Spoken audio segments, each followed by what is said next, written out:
Bismillahirrahmanirrahim. Assalamualaikum warahmatullahi wabarakatuh. Berjumpa kembali di pertemuan keempat mata kuliah tafsir ayat-ayat ekonomi bersama saya Ahmadi Fathur Rahman Dardiri. Pada pertemuan 4 ini saya hanya akan memperkenalkan hal-hal kecil namun krusial. Yang pertama, Quran Kemenak RI di aplikasi Android. Yang kedua, Maktabah Syamilah, perpustakaan berisi banyak sekali buku. Yang ketiga, tafsir tematik Kemenak RI. Yang keempat, aplikasi OneDrive. Yang kelima, menyinggung sedikit teknis presentasi yang sudah saya singgung beberapa waktu yang lalu. Karenanya saya hanya akan membahas sedikit pada poin kelima ini. Baik, kita mulai. Yang pertama, Quran Kemenak RI. Silahkan teman-teman menginstal aplikasi Quran Kemenak RI melalui link yang sudah saya siapkan di atas. Lalu setelah menginstal nanti akan ketemu logo warna ungu bertuliskan tafsir. Nah, silahkan itu diklik. Nanti akan muncul layar yang isinya merupakan tafsir. Ada tampilan surat Al-Fatihah. Di situ teman-teman bisa melakukan pencarian lebih lanjut dengan cara melihat bagian layar itu kanan bagian atas. Nanti di menu paling kiri itu ada gambar panah sama garis bertingkat, ada 3 garis bertingkat. Nah, di situ teman-teman bisa memencet tombolnya. Nanti akan muncul pilihan surat dan ayatnya. Jadi paling tidak ketika kita mengetahui suatu ayat Al-Quran, baik untuk tujuan perkuliahan maupun teman-teman untuk ngisi pengajian misalnya, aplikasi ini saya harap bisa sangat membantu untuk menyiapkan materinya. Begitu, sangat mudah sekali. Yang kedua, Maktabah Syamilah. Maktabah Syamilah ini merupakan perpustakaan berbahasa Arab yang banyak sekali buku-bukunya. Saya sudah melampirkan link di atas yang teman-teman bisa cek sendiri. Itu akan mengarahkan teman-teman ke website Maktabah Syamilah dan langsung masuk ke bagian kategori buku. Nanti ada banyak sekali tema di sana. Sayangnya buku-buku di situ kalau mau diunduh secara mandiri, dia mungkin tidak bisa optimal. Oleh karena pada dasarnya buku-buku yang ada di situ nanti diintegrasikan melalui aplikasi yang ada di Windows. Jadi itu data mentahnya begitu. Kalau teman-teman mau membacanya saja mandiri nggak apa-apa, pakai file yang EPUB namanya. Ada 2 jenis file di sana yang bisa diunduh, BOK sama EPUB. EPUB itu nanti bisa dibaca di aplikasi Android kalian. Kalau BOK ini nanti bisanya cuma masuk di laptop Windows. Nah, di sana saya sertakan juga link YouTube pemakaiannya. Hanya pemakaian ya, belum ada instalasi karena instalasinya agak rumit. Nah, makanya saya waktu itu pernah memberi waktu untuk teman-teman bisa menambah kelas tambahan di luar 14 pertemuan. Namun ada syaratnya. Syaratnya ya hanya mereka yang berminat saja. Saya nggak mau seluruh kelas itu ikut. Saya nggak yakin semuanya juga mau kok. Ini kelas tambahan. Jadi nanti benar-benar diseleksi. Nanti kita bisa misalnya masuk ke Fakultas Syariah hari Sabtu begitu di Fasha lantai 1, nanti kita belajar 3-4 jam kalau ada yang tertarik dari 10 kelas yang saya ampu. Tapi ini kelas tambahan ya, jadi bukan sesuatu yang wajib. Teman-teman jangan merasa harus ikut terus terbebani begitu, tidak. Karena ini juga nggak mudah. Saya rasa mereka-mereka yang sudah akrab dengan bahasa Arab misalnya, ya ikut aja nggak apa-apa. Tapi kalau tidak, sebaiknya jangan. Nanti khawatir ada apa-apa gitu ya. Nanti shock gitu kan bahaya ya. Gitu ya. Lalu yang ketiga, tafsir tematik Kemenak RI. Tafsir ini adalah hasil karya tafsir tematik oleh Lajnah Pentashihan Mushaf Al-Quran 26 jilid dari tahun 2008 kalau tidak salah ingat sampai 2013.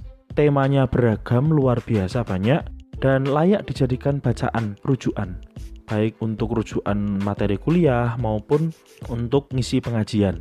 Nah, kelak kalau misalnya teman-teman HES ini nanti ketemu sama saya lagi semester depan, 10 dari 26 judul ini akan saya jadikan sebagai materi bahasan. Jadi kira-kira satu buku untuk satu kelompok presentasi. Tafsir ini menarik oleh karena dia berusaha menjawab persoalan kekinian. Jadi kalau teman-teman nanya yang paling populer dan mudah itu apa dijalani? Ya tafsir tematik menurut saya. Bahwa di dalamnya ada metode komparatif misalnya, atau metode kontekstual misalnya. Iya, tahlili juga ada. Kalau teman-teman nanya yang paling populer dari metode penafsiran yang ada, salah satunya ya tafsir tematik ini, termasuk yang dipelopori oleh Kemenak RI ini. Dia bermaksud merespon keadaan dan membuat tafsir sendiri.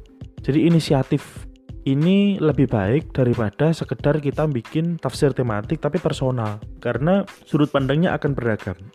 Selanjutnya, ini aplikasi yang paling penting buat saya, yaitu OneDrive. Aplikasi ini merupakan aplikasi ajaib menurut saya. Di zamannya, di saat tidak banyak orang menggunakannya, saya sudah menggunakannya. Waktu itu tahun 2014 di saat saya hampir kehilangan tesis. Jadi laptop saya rusak dan satu-satunya file yang ada di saya itu ada di HP. Waktu itu HP-nya masih Cross, HP jadul sekali yang ada TV-nya itu. Jadi dia selamat, lalu saya menggunakan aplikasi ini, memanfaatkan koneksi internet, lalu memastikan apa yang saya tulis nanti langsung masuk cloud sehingga saya tidak khawatir kehilangan datanya. Namun sampai sekarang rasa-rasanya tidak banyak yang memanfaatkannya. Saya jarang sekali menemukan ada orang yang menggunakan ini. Nah, saya termasuk orang yang sudah lama menggunakannya, hampir 6 tahun. Aplikasi ini sebenarnya mirip Google Drive kalau teman-teman tahu.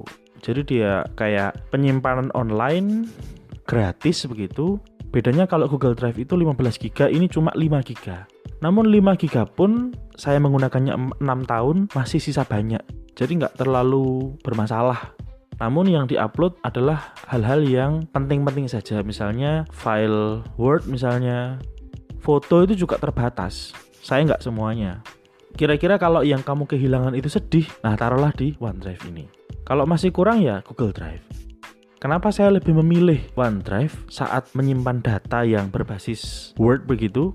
Karena ya kita rata-rata menggunakan Windows sebagai operating system dan sama-sama kayak OneDrive, dia merupakan produk dari Microsoft.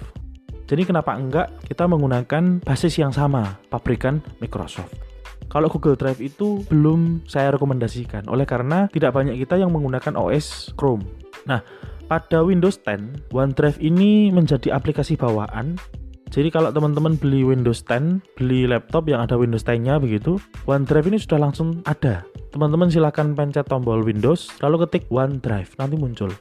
Nah, di situ kita akan melakukan login dan seterusnya. Di atas sudah saya kasih link YouTube untuk pendaftaran OneDrive dan juga penggunaan OneDrive di aplikasi Android. Jadi sekalipun saya pakai Android, ketika saya menginstal OneDrive di HP saya bisa langsung mengakses apa yang ada di laptop saya. Walaupun laptop saya mati, hilang, rusak, macam-macam. Karena data saya sudah ada di cloud. Tapi yang harus dipastikan adalah ketika kita selesai mengetik, pastikan semua data itu tersinkronisasi. Ya tentu saja pakai kuota data. Jadi tolong dipastikan itu. Dengan begini, saya berharap teman-teman nggak ada lagi cerita-cerita kehilangan data, cerita-cerita datanya ketinggalan di rumah, gitu nggak ada. Data ya harus online, harus on demand, jadi sewaktu-waktu bisa diambil begitu. Dan saya nggak pernah pusing soal seperti ini. Misalnya file audio kuliah, sekalipun misalnya saya tidak membawa HP, saya bisa pakai laptop atau komputer kantor, saya masuk OneDrive saya download, saya kirim ke email siapapun, begitu. Jadi kita nggak akan pernah panik lagi karena seluruh data kita bisa diakses secara online. Sekali lagi, ini bisa dilakukan melalui Google Drive juga, bisa melalui Dropbox juga, dan penyimpanan lainnya. Namun, saya lebih merekomendasikan untuk teman-teman menggunakan OneDrive oleh karena terhubung satu sama lain. Dengan laptop yang kita gunakan terhubung, dengan kita biasa menggunakan Office misalnya. Nah, jadi kita sangat mudah untuk menggunakannya. Begitu saya kira. Oke, terakhir tentang presentasi. Presentasi ini bersifat pribadi, melalui audio. Penilaian itu berdasarkan penguasaan materi. Jadi materi itu kan sudah dibagi ya per kelompok, termasuk tanya jawab. Saya akan menilai masing-masing orang, menjawabnya bagaimana, presentasinya bagaimana. Nilai presentasi dan tanya jawab ini bernilai 20% dari total nilai keseluruhan. Teman-teman tidak boleh membagikan PPT-nya ke ruang kelas ataupun di grup lain.